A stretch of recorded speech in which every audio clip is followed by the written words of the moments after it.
motivated crowd. Thank you very much. How are you doing today? Outstanding. Okay, well, thank you for being here and welcome to the Cape Cod Canal Centennial Celebration. And to kick off today's ceremony, my name is Chuck Samaras. I'm commander of the New England District, United States Army Corps of Engineers. And we are Don't clap yet. Don't clap yet. We've just begun, especially for me. But we are the proud owners and operators of the canal and the three bridges, and Larry Davis and the staff down here at the Cape Cod Canal do a great job. So I appreciate your support of them as they execute their mission, which is a difficult one, both marine and vehicular traffic, as we all know. But to begin today's ceremony, I'd like to have the United States Army Corps of Engineers New England District Color Guard present the colors. So please rise if you're able, and please leave the center aisle clear.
Please take your seats.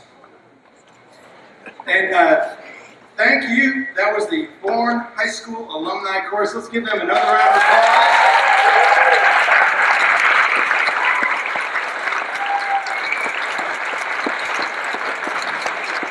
That was absolutely breathtaking. Oh, goodness. That was wonderful. Thank you so much for that lovely rendition of our national anthem. And thank you also to the Ranger Color Guard, another great job. But again, good afternoon and welcome to the Cape Cod Canal Centennial Commemoration. Again, I am Colonel Chuck Smash, your MC for this afternoon's event, and thankfully not one of your guest speakers. But I'd like to express a warm welcome to the Honorable Joellen Darcy, Assistant Secretary of the Army for Civil Works, and Brigadier General Kent Savray, my boss, and Commander of the North Atlantic Division of the United States Army Corps of Engineers, headquartered out of Fort Hamilton, New York. And also to Rear Admiral Richard Guron, the President of the Massachusetts Maritime Academy, and the Chairman of the Cape Cod Canal Centennial Committee. Thank you all for being here today to observe the 100th anniversary of the opening of the Cape Cod Canal. And we especially welcome Cape Cod Canal residents, visitors, federal, state, and local partners, friends, family, tourists from out of town, and our members of the New England District team and the Cape Cod Canal Centennial Committee. Thank you all for being here today. We appreciate each and every one of you for your support of both the canal and today's event. Before I introduce today's guest speakers, I want to thank all those who have put their heart and soul into the planning, preparing, and executing of this wonderful celebration today. It has truly been a labor of love over the past couple of years with the Cape Cod Canal Centennial Committee, who's been a fantastic partner and lead for the vast majority of this operation. The Commonwealth of Massachusetts, the communities of Barnstable and Plymouth counties, and thanks to all who worked so hard to deliver a great program that's been occurring all week long. And of course, thank you to our Cape Cod Canal field office. We appreciate everybody's passion, commitment, partnership, and friendship as we navigate through this 100th anniversary. A great job to all. Our kickoff speaker today is Brigadier General Kent Savray, Commander and Division Engineer in the U.S. Army Corps of Engineers North Atlantic Division. He oversees a program of over $5 billion and primarily responsible for the recovery from Hurricane Sandy of a couple of years ago on the New York and primarily the New York and New Jersey coastlines. Responsible to support our armed forces at home and abroad, manage America's water resources, and mitigate disaster risk. And of course, we always try to restore and protect and enhance our environment. The North Atlantic Division is one of 9 regions providing vital engineering services to the nation, and his area of responsibility ranges from Maine to Virginia, Europe, and Africa. So please help me welcome Brigadier General Kent Savray.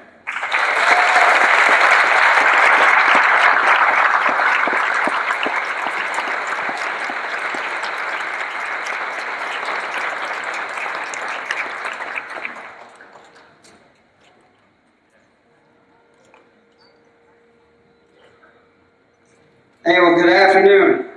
Hey, I tell you what, it's a pretty tough act to follow, the old Bourne High School alumni chorus, but I'll give it a shot here.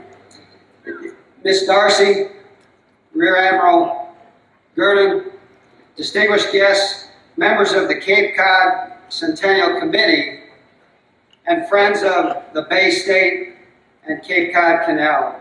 It's truly an honor to be here today with you as really in beautiful southeastern Massachusetts as we celebrate 100 years since the initial completion of this iconic canal. I just am amazed as you walk around the site here and see so many different people with so many different interests that have come here together today, and just a testament to what this canal means to the community. And I'm so honored to be here with Miss Joellen Darcy, sitting in the front row here, and she'll speak next. I don't know if you realize this, she is your Assistant Secretary of the Army for Civil Works. So she's not only a Massachusetts native and a Red Sox fan, but she's also done so much to successfully lead the management of our nation's water resources through a pretty challenging fiscal environment, and has helped communities just like this one all over the country to develop economically in environmentally sustainable ways. And she takes great pride in being a huge supporter of water recreation and the American Great Outdoors Initiative, and she's a great friend to the North Atlantic Division and, of course, to the Army Corps of Engineers. So, ma'am, so proud that she could be here today. The Army Corps of Engineers took responsibility to operate and maintain this canal in 1928. But really, Army engineers have been working with local communities like this one ever since our inception back in 1775 to build, operate, and maintain our nation's waterways. And it's really with your help, the entire team, that we're able to maintain and operate this canal, like so many waterways throughout the nation, supporting the movement of critical commodities and energizing the economic vitality of this region and our nation, and providing for our national security. This canal holds many different meanings for many different people. Of course, I look at it from an engineering perspective, so it's a pleasure to celebrate this historic engineering marvel with you, which at one time was the widest sea-level canal in the entire world. And constructing it was a Herculean task. So I'm going to give you a little bit of a history lesson today. But it was a task that was accomplished not only through machines and heavy labor, but through the wonder of human ingenuity. The idea to build a canal here was first conceived by Miles Standish back in 1623, and financed finally by August Belmont in 1909. But it was engineered by a man named William Barclay Parsons, who believed that a sea-level canal could be built despite the considerable tidal differences. Parsons served with the United States Army Corps of Engineers, although he wasn't acting in a military capacity when he designed this canal.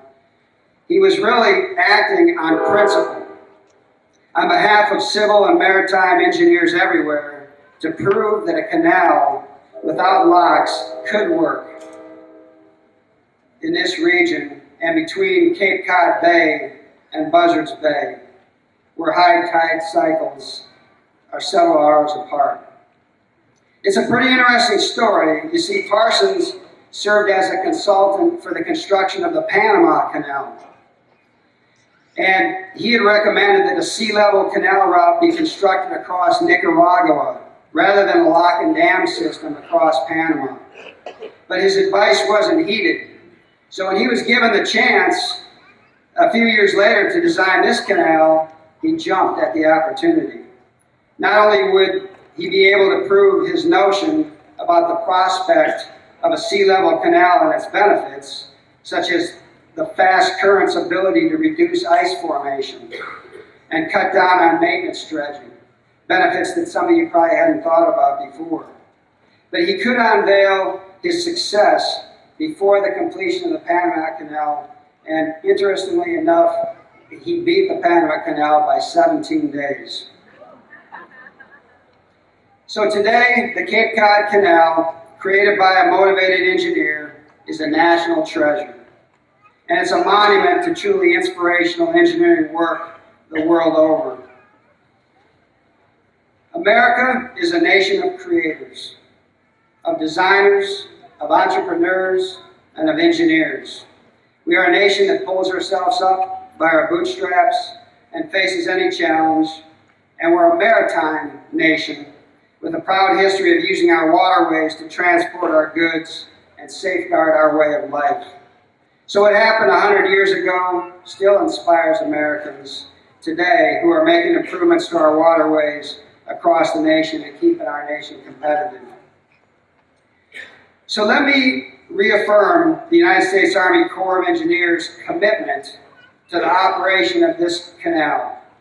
Our operations team will continue to provide for the safe navigation on the canal while directing maritime traffic, coordinating railroad and bridge movement, providing mariner assistance, and ensuring the authorized dredge depth is sustained at 32 feet. We also pledge to continue maintenance of all the bridges for safe access to the Cape and continued maintenance of quality recreational facilities along the 17-mile canal enjoyed by nearly 3 million visitors every year. I want to say thanks to all who work with us in support of our maritime transportation system. It's so vital to our nation. The United States Army Corps of Engineers is committed to our waterways and our water resources and to collaborating to make smart, informed, and shared decisions that support our waterways into the future. So happy 100th birthday to this magnificent canal, and thank you for joining us today in our celebration. Thank you.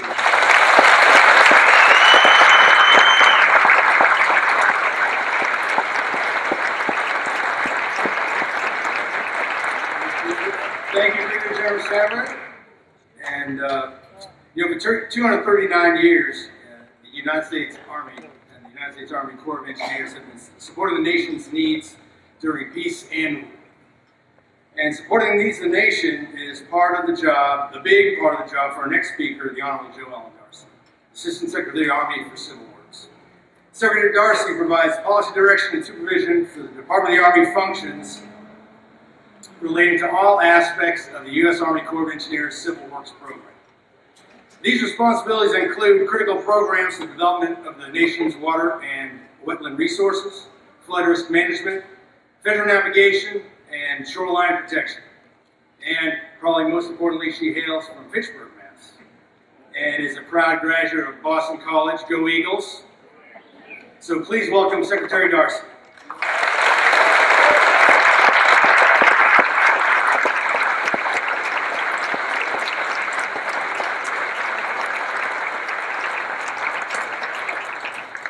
Thank you, Colonel Tavares, and thank everyone who's here today, and especially the beautiful voices who started this afternoon.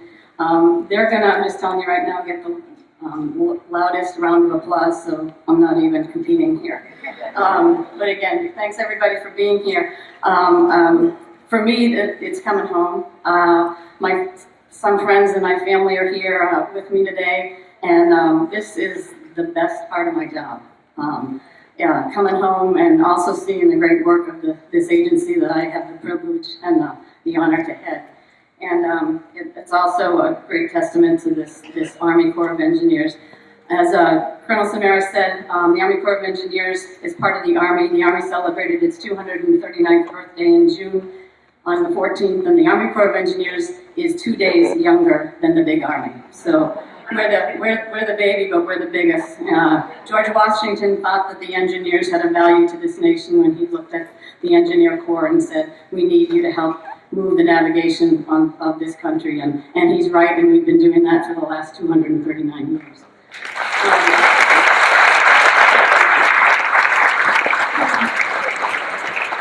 As the Colonel said, I'm not a Cape Codder, but I'm from Massachusetts and spent every summer coming to Cape Cod. So this is truly a great honor for me because, as everybody in this audience knows, Cape Cod is a treasure. So I'm going to ask you to help me enact the words of one of our favorites, Henry David Thoreau, because he's described Cape Cod as the bared and bended arm of Massachusetts. So put your left arm up. Everybody, don't hit anybody. Bend your elbow and bend your wrist. There you go. Okay. Shoulder. These are Henry David Thoreau's words. They're not mine. The shoulder is Buzzards Bay. The elbow, or the crazy bone, is Cape Malbert. The wrist is at Truro, and the sandy fist is Provincetown, behind which the state stands on her guard, with her back to the Green Mountains and her feet planted on the floor of the ocean, like an athlete protecting her bay. As many of you know, Cape Cod was formed by thousands of years of ice glaciers and has always been hammered by fierce storms and hidden shoals, but it's also a possible haven for stranded ships, and it's always nearby. The Colonel General Savary has given you a great history of the building of the canal, so lucky for you, I took about 5 minutes off my speech with that. But the physical place that's Cape Cod, the canal, it was the isthmus of Cape Cod, and And the idea of Miles Standish to build a Cape Cod in order to connect the Scusset River to the Monument River was one that was going to prove to be an economic engine not only for this region, for the state, because all the commerce was going to Boston and New York. So if we had the canal, we would be able to service that and thrive. And I think the building of the canal has proven that. With the financing of Mr. Belmont and the ingenuity of our engineer, Mr. Parsons, we now have this isthmus. We now have this canal that is celebrating its 100th anniversary.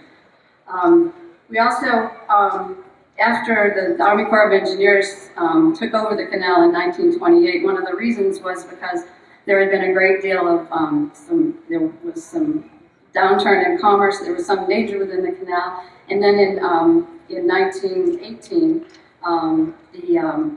there was a firing off Nauset here, and at that time, President Woodrow Wilson said that we need to have a safer coast, especially in this part of the world. So he turned the operation of the canal over to the Federal Railroad Administration at the time. But after that, the Army Corps of Engineers dredged the canal, dredged it to 25 feet, and shortly after that, in 1928, the government purchased the canal, and it was now a free public waterway. And Congress, the United States Congress, directed the Corps of Engineers to operate and maintain the canal. And once the Corps of Engineers, as General Savary noted, are known for their ingenuity, and so we wanted to make the canal better. So in $21 million and 1,400 men spent 5 years making it wider to 480 feet and deeper to 32 feet. And as a result, the canal became a great economic engine for this part of the world. We have this broader, deeper canal attracted 3 times as many vessels, 8 times as much cargo tonnage, all of that 8 times more than the Belmont Canal had to begin with. So the Corps has provided more than 8 decades of service to the Cape Cod area. Our efforts have contributed to the economy, to the quality of life in the region, and to those who live, work, and play here. Today, approximately 15,000 vessels of all types use the Cape Cod Canal every year, and about 3 million visitors a year take advantage of the sightseeing and the fishing and the camping and the picnicking, and much of that they learn about at our Cape Cod Visitor Center. As Colonel said, I grew up in Fitchburg, Massachusetts. It's about 99 miles from here. It's on the New Hampshire border, so this is Massachusetts up around here. And our family spent every summer coming to the Cape. We used to have this game. We thought the Cape was not only a treasure, but it was really far away. 99 miles is not that far away, but we thought it was. And once the first one in the car who saw the bridge was the winner of the game. We still don't know what the prize was, but the first one to see the bridge was the winner. I'd like to thank all of you for letting me be a part of this special day. And as I said, it's special for me because I'm from here. It's been an important part of my life, and it's a treasure to me and to my family. And if my dad were here, I'm sure he and Mom are looking down from up there, he'd be crooning the words from that ballad that was made famous about 50 years ago by Patti Page, which I consider to be the unofficial anthem of Cape Cod. I'm not going to croon it because I don't have my dad's voice, but I am going to tell you that if you're fond of sand dunes and salty air, quaint little villages here and there, if you like the taste of lobster stew served by a window with an ocean view, if you spend an evening you'll want to stay watching the moonlight on Cape Cod Bay, you're sure to fall in love with old Cape Cod. Thank you all for coming, and thank you for listening.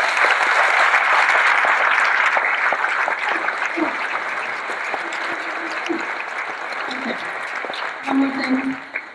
This is a great celebration, and there's great enthusiasm and positive energy in this room today, in this tent, in this whole space.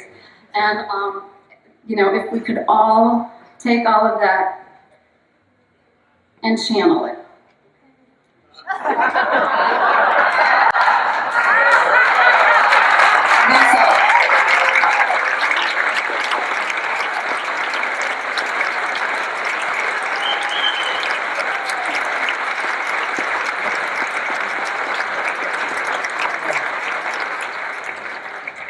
Thank you, Secretary Darcy. And Secretary just reminded me where you came to the Cape every summer. So I grew up in Methuen, Massachusetts, not an hour away or an hour and a half away, and I don't think I ever came to the Cape. And the first time I came to the Cape was 3 years ago when I took command of the New England District. Really, and so who knew what I was missing? You know, Methuen, we don't get out much.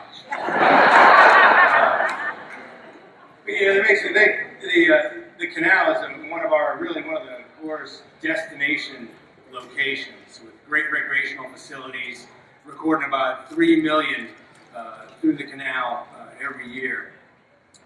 And which really is a great segue into the next part of our program, because at this point is where the real fun begins. And I have the distinct privilege and honor to introduce our next speaker and hand over really the remainder of the celebration to actually a pair of speakers, and I misspoke earlier, because it's co-chairs of the Centennial Committee. But this week's activity and everything that you see here before you today really was their doing. And we appreciate so much the fact that they were willing to dedicate their time and effort, and the time and effort of many folks who care so much about the area, about the Cape itself, about the canal. So I'd like to introduce to you the masters of this labor of love, the co-chairs of the Cape Cod Canal Centennial Committee, and great partners really to the U.S. Army Corps of Engineers, Rear Admiral Richard Guerin, the President of Mass Maritime Academy, and the President and CEO of the Cape Cod Canal Youth Orchestra. Please welcome them.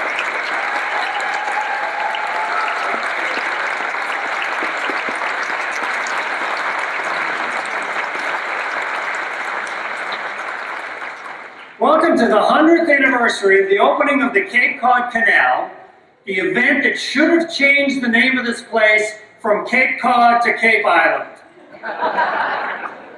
My name is Rick Earn, and I am the president of the Massachusetts Maritime Academy, the biggest and best maritime college in all of America.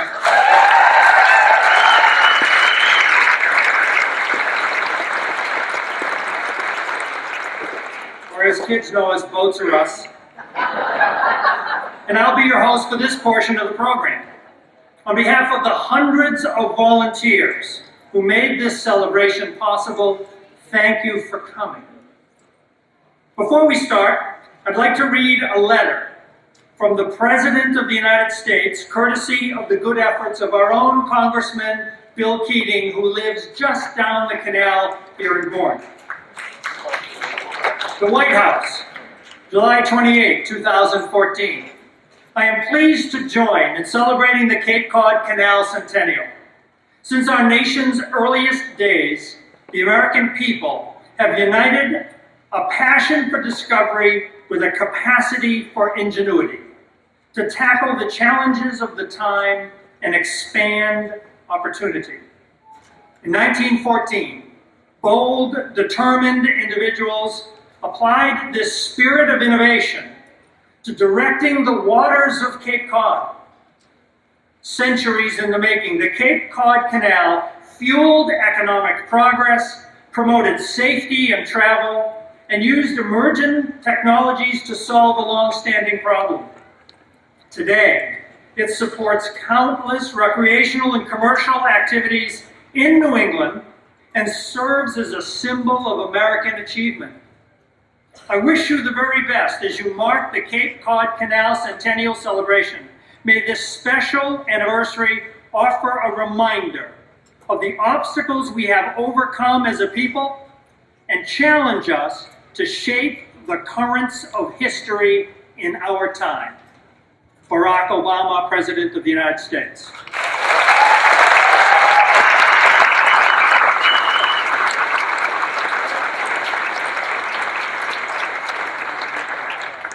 Now I want to call your attention to two pieces of artwork that you may have missed as you walked in.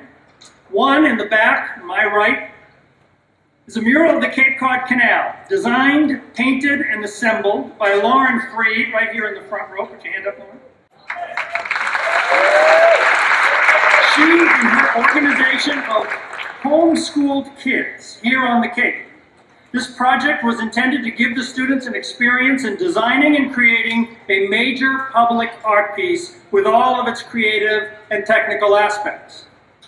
The other piece of art is by Karen Scotta, who's also here in the front row. Karen is a freelance artist from Cape Cod. That work, off to my right, was envisioned as a piece that would reflect the canal's maritime and economic history, as well as American ingenuity. It was created with the participation of public school children from Sandwich, Bourne, and Wareham, who were invited to submit their artwork for jury selection. It's an American flag with 100 different sketches of canal scenes drawn on the red and white stripes. Please give a round of applause to the young people who did the artwork and the artists who helped them. They represent our future.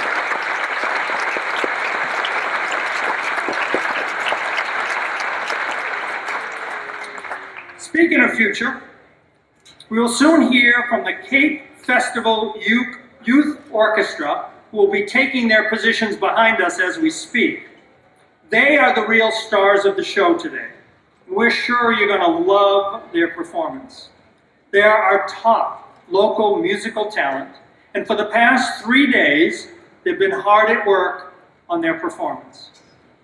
It is now my distinct pleasure to introduce the co-chair of the Canal Centennial Committee, the one who roped me into being co-chair with her.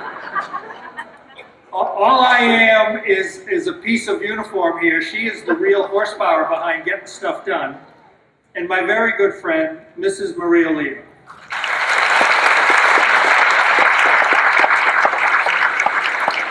Thank you. Thanks, everybody.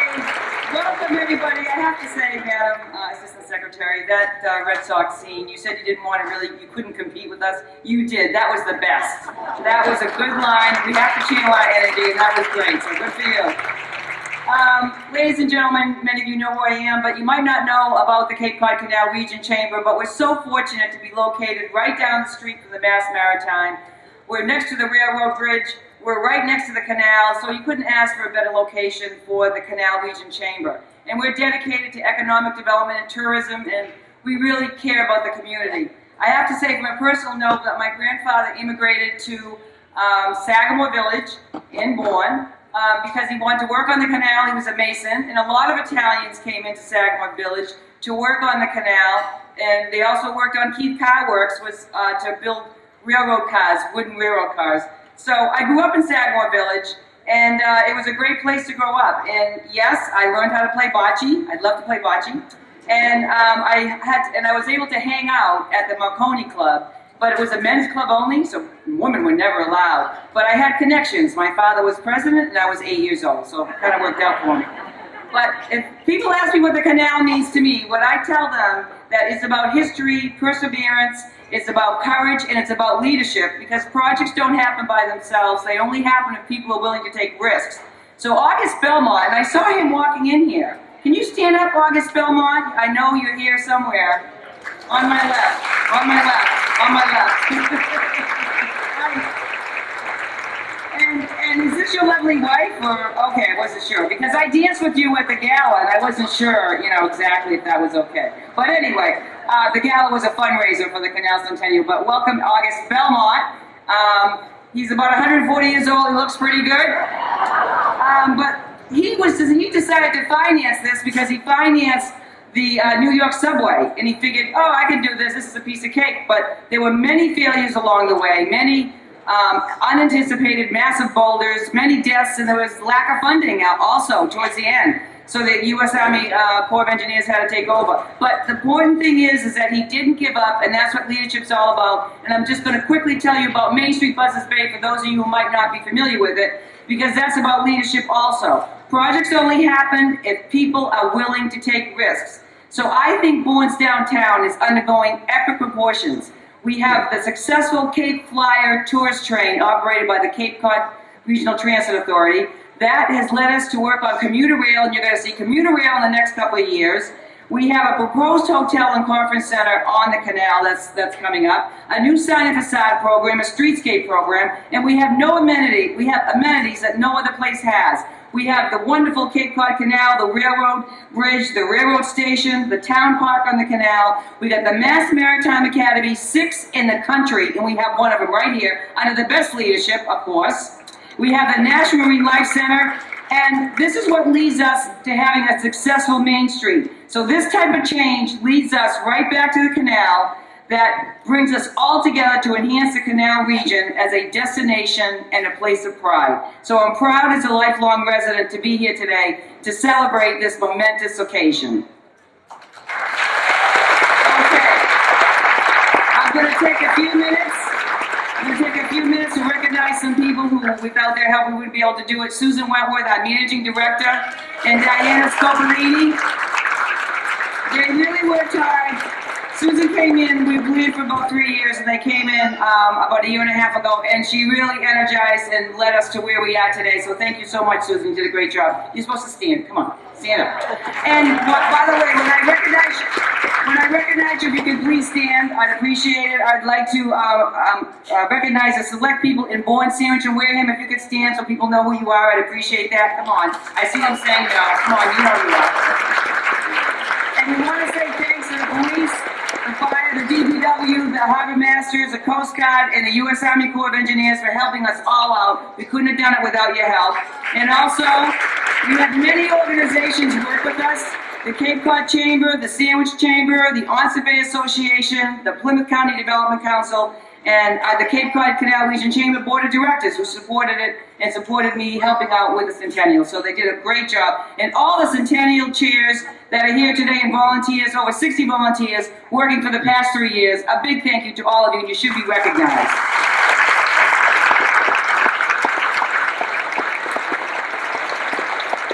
And last but not least, the other co-chair, when I call him Rick because he insists I call him Rick. I've known him for 30, 40 years. I don't know, something like that, right, Rick?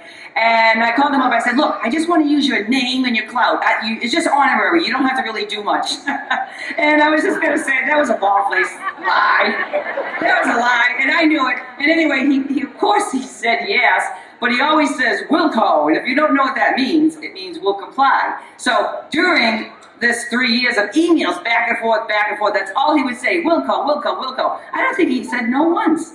But anyway, he's a great guy, and he's so down to earth, and I just have to say he's a dear friend. But he really did an outstanding job. He secured the sponsorship for the fireworks and all the marine-related activities, and really led us to where we are today. He's a dear friend. And the Mass Maritime Academy, take a look at that, undergoing the kind of construction, the green energy going on.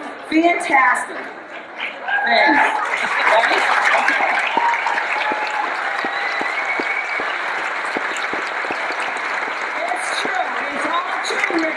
And you deserve it, you deserve it. You're a dear friend. Love you.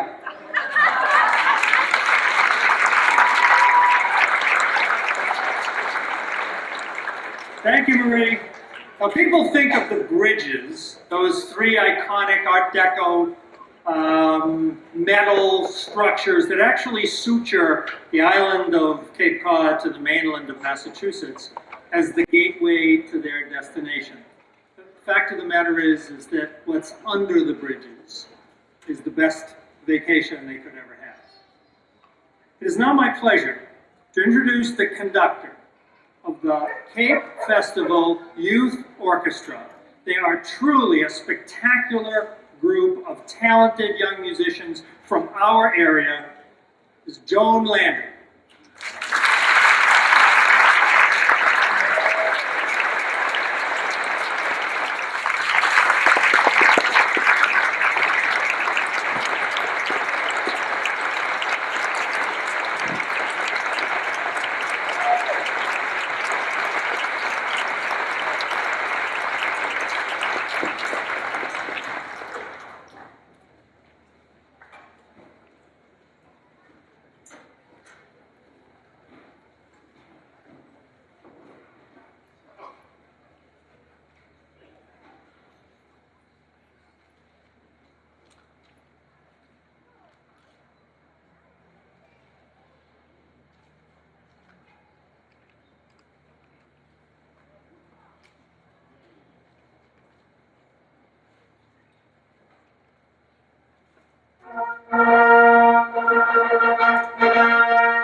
Thank you so much. My name is Joan Landry. It is such a pleasure to be here. First and foremost, we are so grateful for the opportunity to perform for you. And of course, on this incredibly gorgeous day, I admit about 2 days ago I was a little bit worried. But all of our prayers have been answered. And well, gosh, this is an incredible opportunity for these young people. Many, many, many months ago, Admiral Vernon and, I guess Jerry Carter, I'm trying to think of all the people who must have had a conversation and thought, how can we celebrate this canal anniversary in such a huge way? And it isn't just with one orchestra, it's actually with 4 different groups. We have the Cape Cod Symphony Youth Orchestra, the New Bedford Symphony Youth Orchestra, we have the Bay Youth Symphony, and we have a handful of amazing young people from the Boston Conservatory, Boston Charter Lab School. Forgive me if I'm butchering your name, but I absolutely have enjoyed working with them. They're in the 4th, 5th, and 6th grades. And they practice too. Hey, there you go.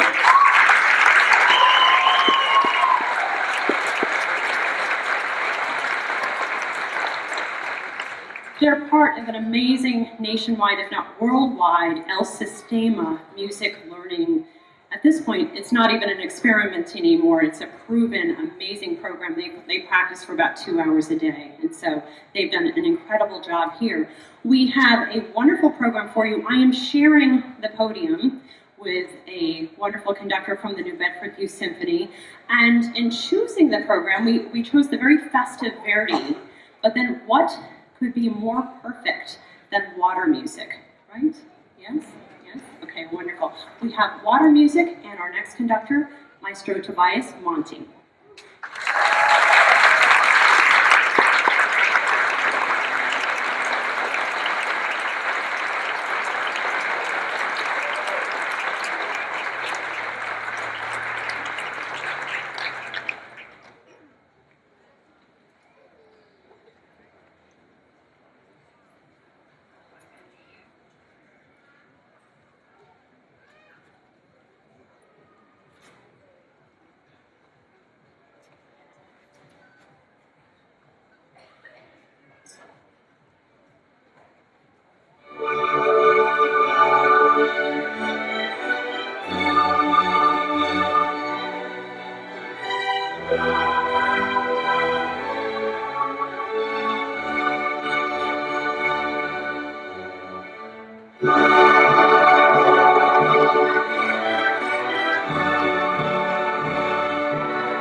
Thank you very much. I'd like to echo Joan Landry's sentiment. It's been an honor to work with such a fine group of musicians. Earlier this afternoon, I actually had the joyful experience of doing a radio interview. I recorded a radio interview for a New Bedford station, and the interviewer asked me as a final question, is there any final things after I told him about everything involved with the project?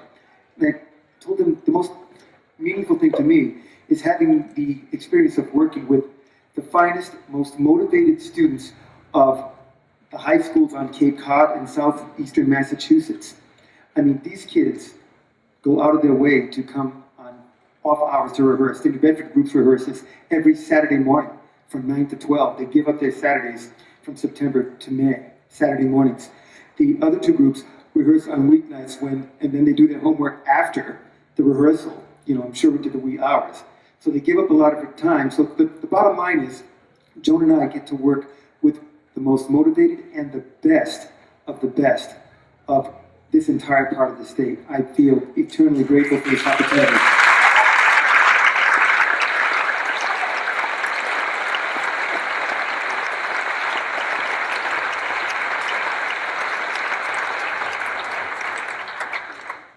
Joan deserves the full credit for putting this program together. She's the one who picked out the program. Short bit about the water music. The reason the water music was selected is that it was by Handel, and Handel was a working musician like us. He worked for the king, and one of his duties was supplying music as the king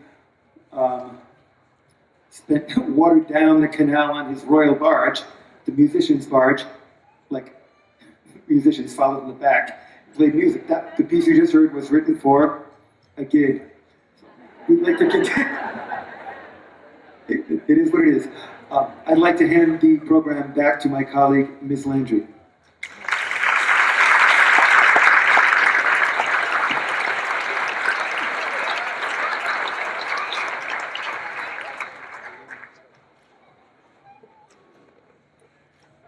As I mentioned to the students yesterday, if they happen to see crowds and crowds of people out here, I said, I'm sure it's to see you, but we do have an amazing guest artist, a vocalist I met about a year ago when she was soloing with the Cape Cod Symphony. Of course, I think you saw her many years ago, perhaps on that TV show, you know. So we're thrilled to invite Cape Cod's own Siobhan Magnus to the stage.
To fall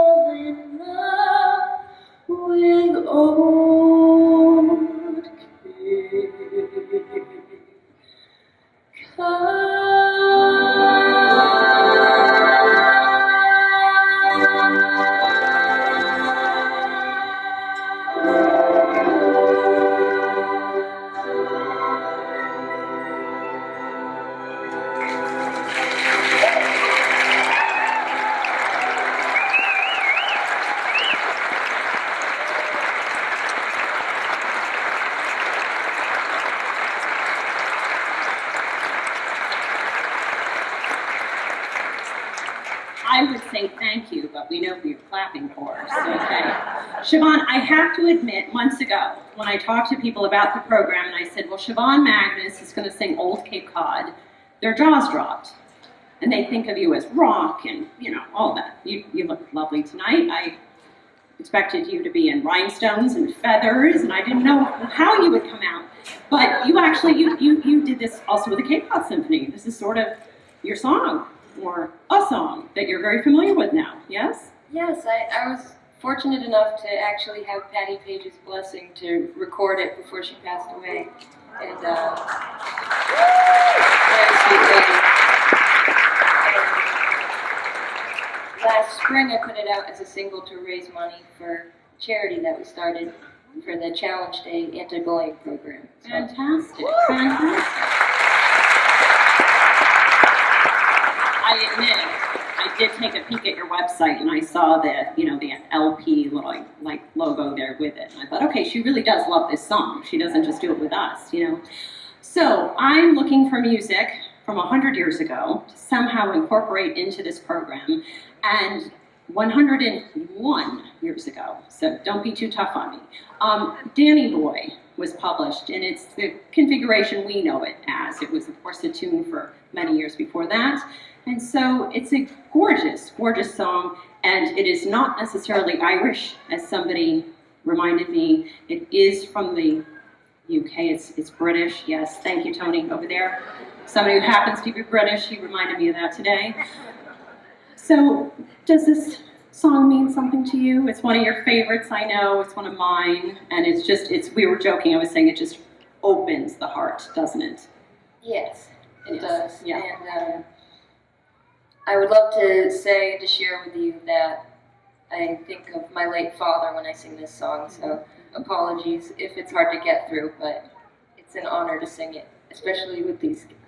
Thank you. We'll feel your heart. Woo.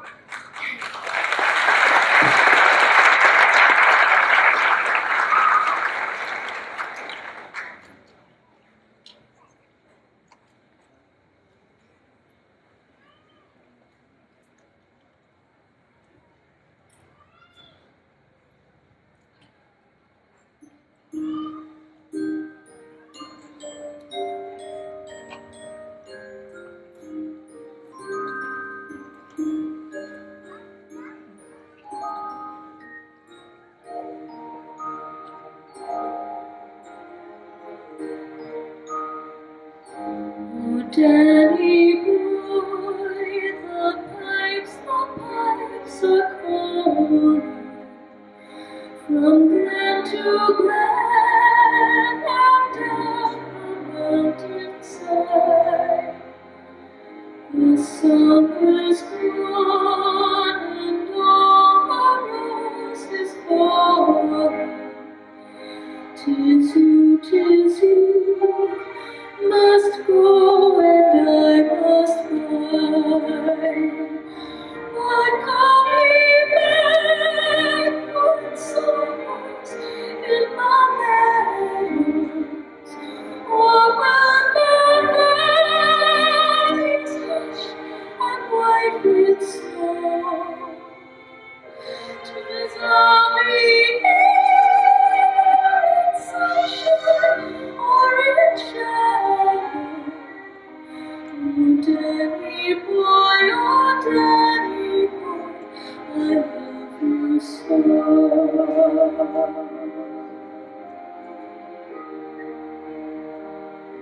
But come me back when all the flowers are dying.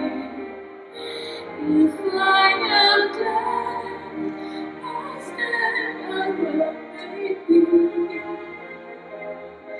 You come and find the place where I am lying, and kneel and say and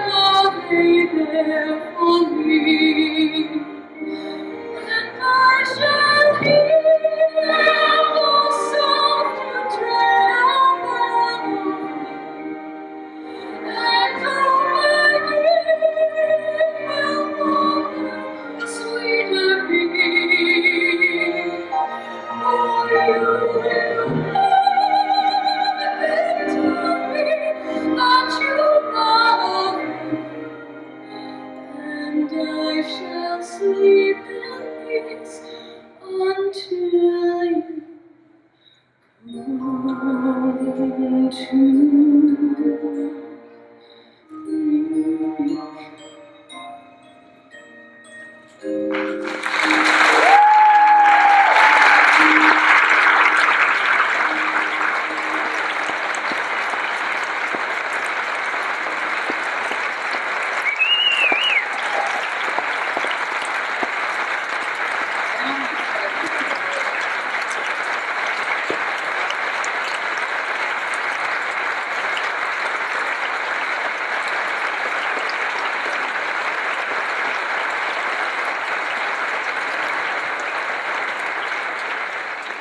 We almost made it.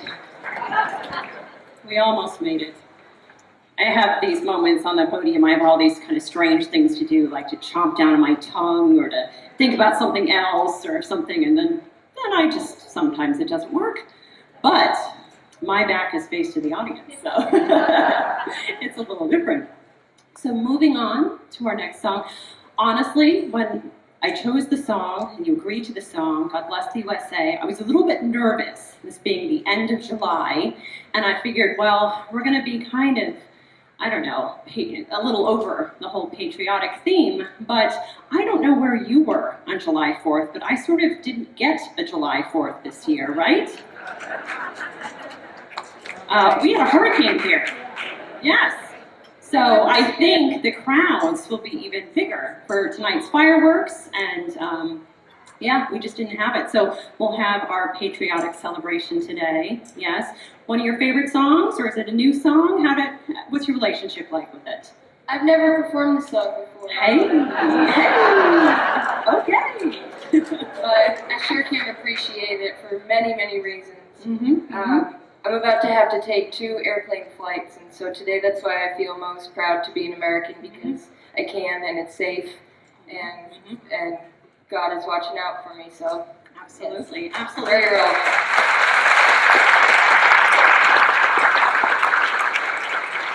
There is something just so incredibly cool about what you're doing now, and you're touring with who? With Boston.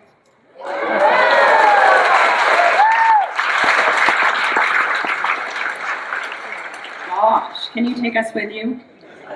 We'll be your backup band, I promise. Yeah. Okay, let's enjoy.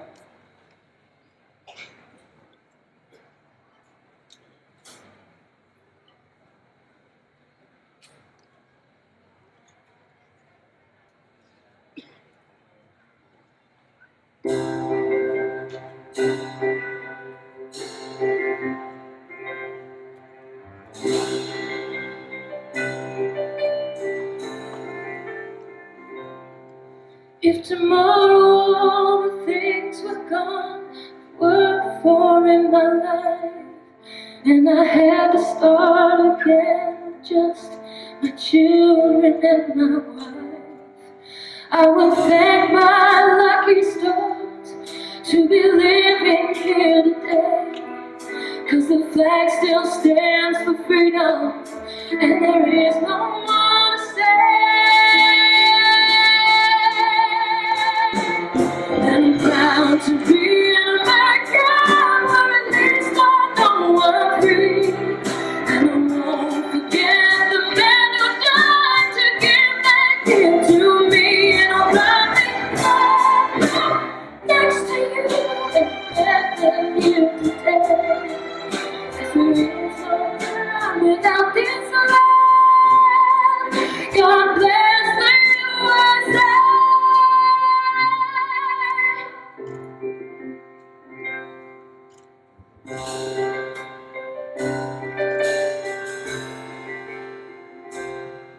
From the lakes of Minnesota to the hills of Tennessee, across the plains of Texas, from sea to shining sea, from Detroit down to Houston, New York to LA, there is still pride in every American heart.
Fabulous, fabulous, fabulous. Oh my goodness, I'm slightly winded here. Okay, moving on to the next segment is two works. I'm not going to say that much at all about them. You'll have to explain. But here is Maestro Tobias Monti to join us again.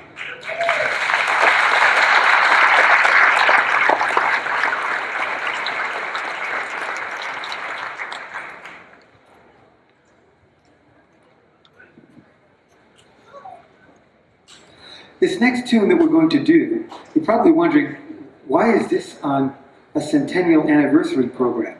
That's because, like the Cape Cod Canal, the St. Louis Blues is celebrating its 100th birthday.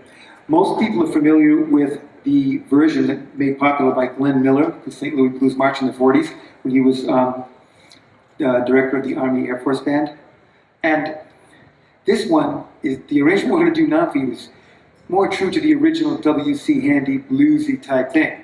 And with this, we wish to put to rest once and for all the myth that classical musicians cannot swing.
See, they really can swing. The next piece we're going to do is a very exciting piece of music, and it's got a very interesting story behind it. You're all familiar with Richard Rodgers, Broadway composer, Sound of Music, Oklahoma, Carousel, the list goes on. One of the most famous Broadway composers of all time. In 1962, he was approached by executives at NBC to compose a score for a documentary series in this new medium known as television. Now, he didn't want to take on the job because he had made it to the top of the Broadway world, and he didn't want to risk his reputation on this new thing that really wasn't tested at that time. So the executives took him to a screening room and showed him video clips of actual naval battles from World War II. The battles included action in the Pacific, Atlantic, Mediterranean, and footage of D-Day. After watching some of the footage, he was intrigued by the project and took it on. He composed a total of 12 songs, 12 separate songs to go along with the various pieces that he saw. His collaborator and orchestrator, Robert Russell Bennett, fleshed those songs out and used them as scoring music for all of the footage in the series. When the project was finished, Bennett had scored a total of 13 and a half hours of music. Now, unfortunately, due to time constraints, we will not be able to play all 13 and a half hours today. So we're going to play about 8 minutes. So we'd like to play for you highlights from Richard Rodgers' score to Victory at Sea.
Thank you very much.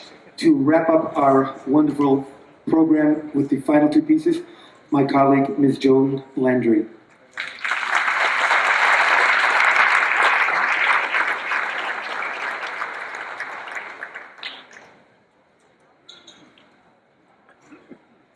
A little story to tell you. Months and months ago, we were trying to think of how do we commemorate this day in an extraordinarily unique way. And I believe it was the Admiral who initiated the idea of somebody composing a piece for this group. It's what we call a commission, and it's extraordinarily rare. And it's not an easy thing, to be quite honest, for an orchestra to just ask for a piece to be written for them. There are certain logical or material things that have to happen, of course. And we want to take a moment to thank Mr. Warren Marsh from Cape Cod 5. He's out there somewhere. There he is all the way back. Thank you.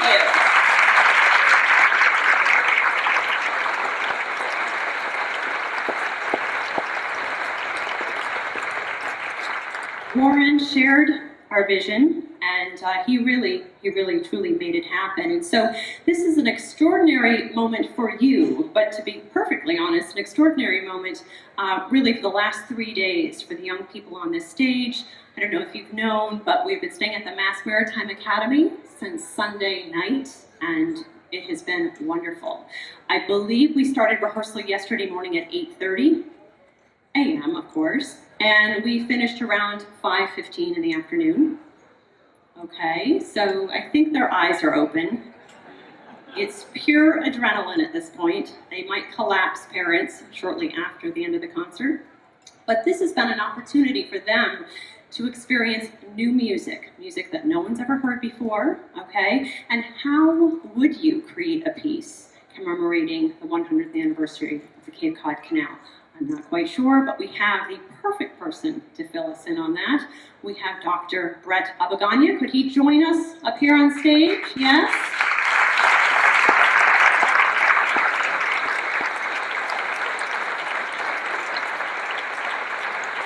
No, sorry. So, I was smiling inside because I thought, well, Dr. Abaganya, you could be just an expert on the Cape Cod Canal, but no, he's the composer, just so you know. And I met Brett, gosh, about 2 years ago. 2 years ago, yeah. And I actually call you something behind your back you're not aware of, but sort of the... You too. Really? Huh. Well, we'll have to talk about that, won't we? Absolutely.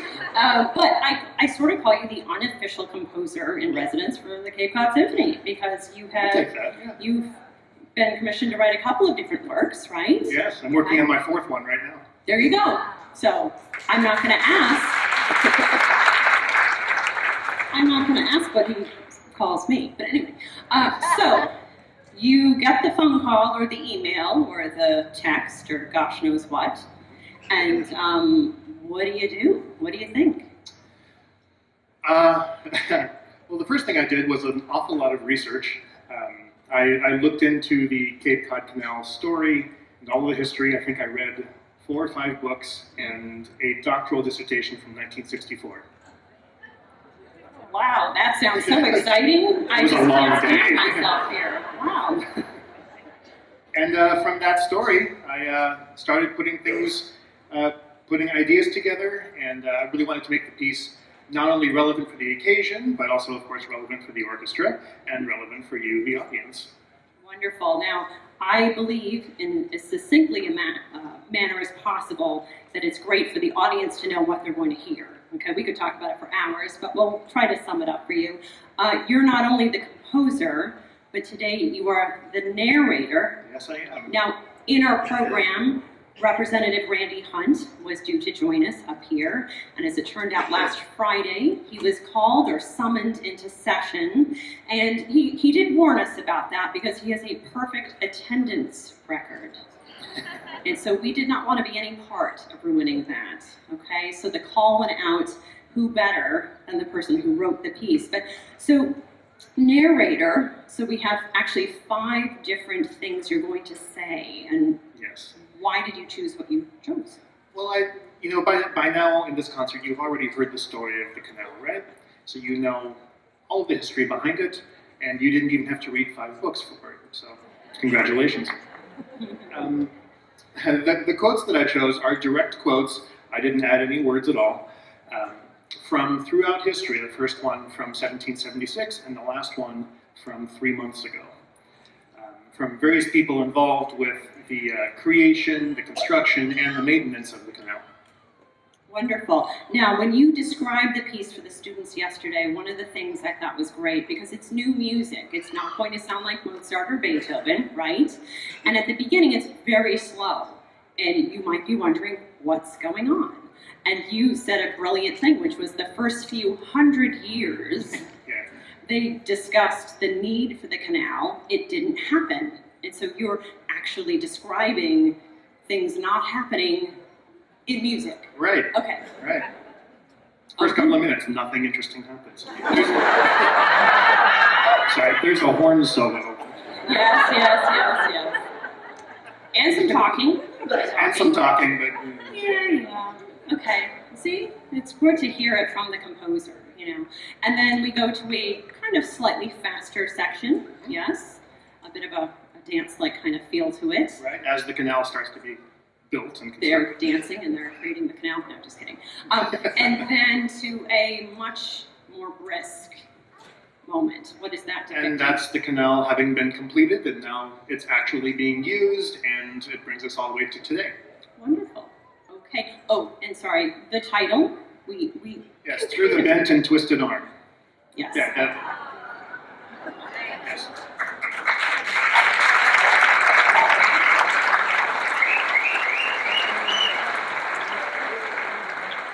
And I appreciated Brett mentioned yesterday not only this, which we all get, but its history. You were strong There were a arming. lot of twisted arms in the construction of this canal, and a lot of bending of rules, and a lot of other things too. So the kind of a double meaning to the title. Very appropriate. Okay, enjoy everybody.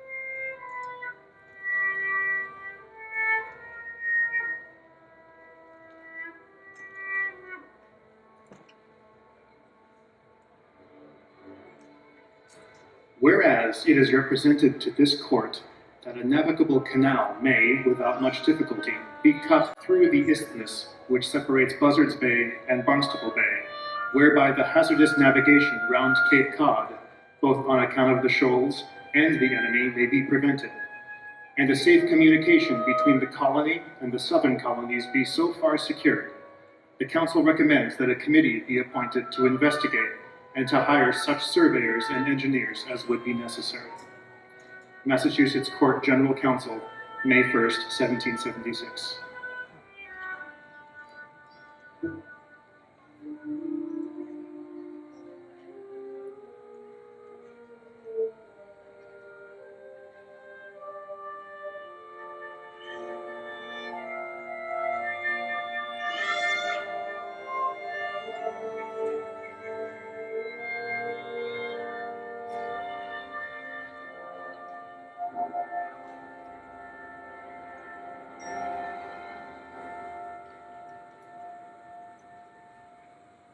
I promise, in digging the first shovelful of earth, not to desert the task until the last shovelful has been dug. August Belmont, June 22nd, 1909.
May the meeting of these waters bring happiness and prosperity to our country and save some of the misery which the waters of the Cape have caused in the past.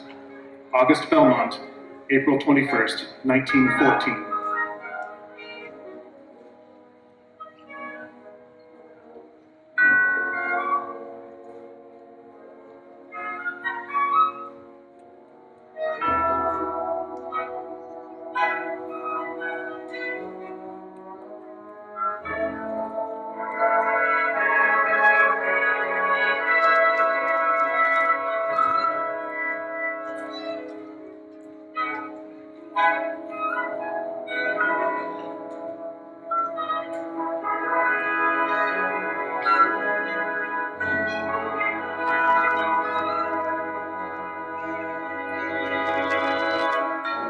It seems to me, from every point of view desirable, that we should acquire the canal, and maintain it as a genuine artery.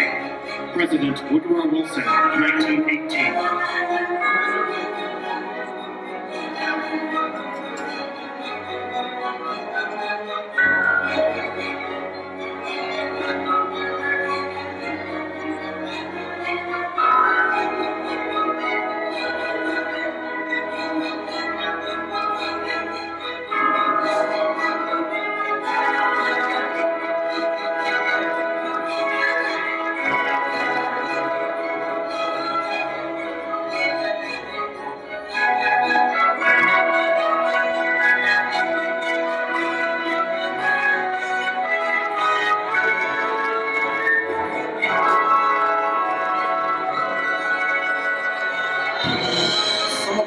Beautiful parts of my day are on the canal. The tugs pushing a barge towards Boston. Seals sticking their heads up to eyeball me as I walk the dog. Luxury yachts knifing the water. Or tall ships that take you back in time. All under 3 iconic bridges that spell Cape Cod to visitors and frame the rising and the setting sun.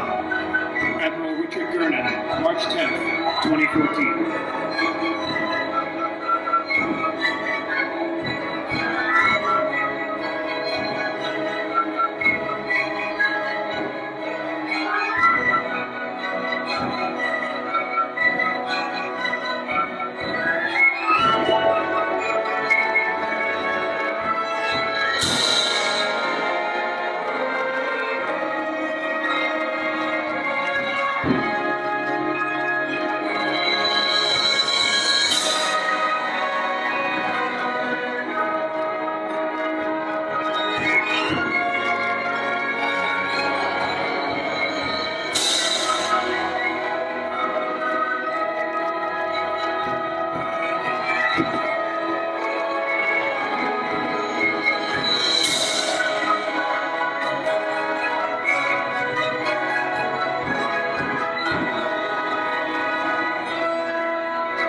Okay. Wow. What'd you think? Wow. We want crowds like this at all new music concerts, okay? Yeah. We'll put you on the email list and just bring you in, okay? Excellent, huh? That was so exciting for us to play for you. I want to thank you all for being here. Where is the Admiral? Could he please stand so we can finally thank him? Hello?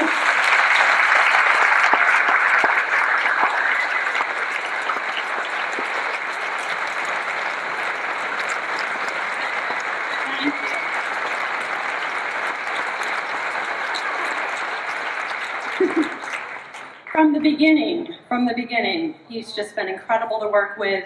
These kids, I think, nod your heads, yes, having an amazing experience. Yes. Yes, yes.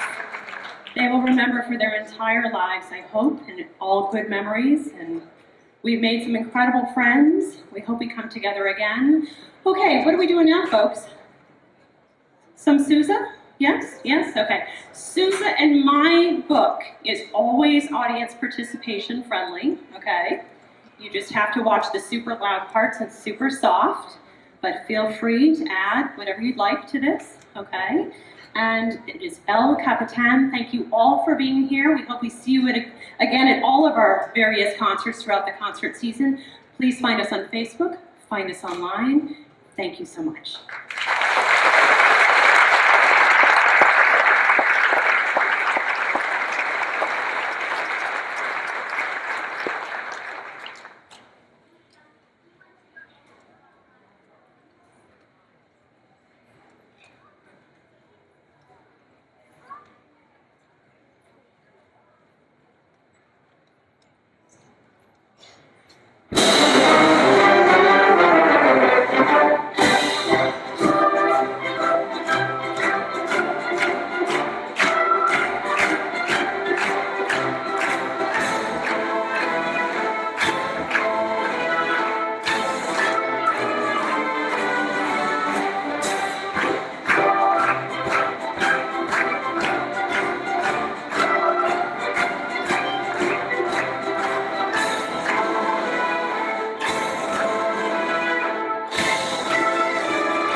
I don't know about you, but from the very beginning, when the Born Alumni Chorus sang the national anthem.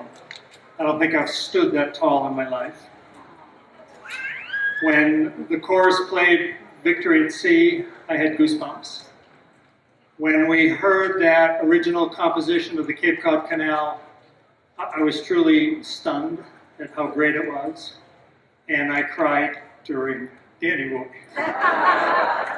This was a spectacular celebration of what is in our backyard. Thank you for the Army Corps of Engineers. Thank you, Madam Secretary, for coming out.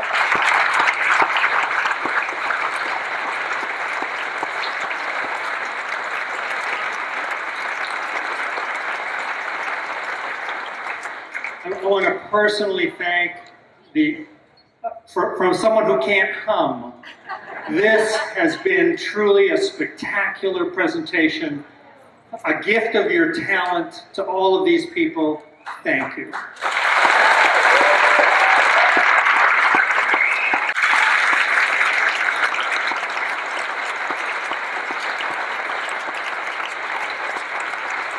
So while that concludes the official portion of our program today, we invite you to stay. Enjoy Buzzards Bay Park, enjoy the canal. Please take a look at the new fisherman statue. It exists because of a dedicated group of local fishermen whose goal was to maintain the canal fishing tradition and share their fishing lifestyle with the public. They came together to commemorate canal fishermen of the past, present, and future, and they raised $80,000 to bring that statue to Buzzards Bay for all of us to enjoy.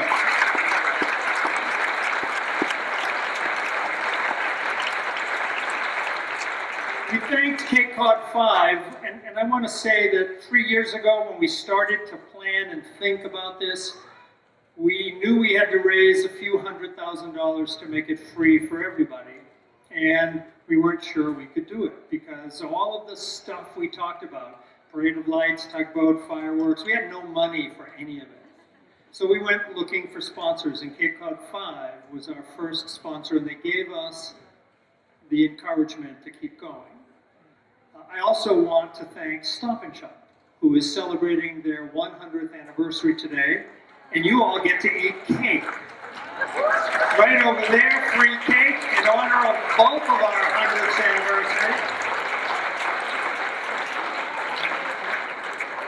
Thank you for coming. Thank you for allowing us to share the canal with you. Have a spectacular Cape Cod day. Wait for the fireworks. They're going to blow you away. Thanks to David Mugar, who made that happen. Good afternoon.